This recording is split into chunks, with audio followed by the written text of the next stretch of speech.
पण लाव त्यांच्या उरलेल्या गाण्यांना. खरं लावणार आहे सर. हो छान छान आहे. मग नेत्रा म्हणतेस तू चला आता आंघोळ करायची. डायरेक्ट आहे ना सर. नेत्रा आता म्हणते दूध संपलं. दूध नेत्रा म्हणते चला आंघोळला. चला आंघोळीला जायचं आता. चला उठा.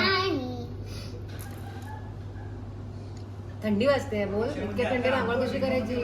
आई पण इतक्या थंडी आंघोळ कशी करायची. तो आई खूप थंडी आहे. खूप थंडी अरे पण गरम पाण्याची आंघोळ करायची आहे. दुपारी करूया ना. दुपारी करूया ना. असं कसं चालेल. आंघोळ केली तर नवीन नवीन ड्रेस घालायला मिळणार आहे.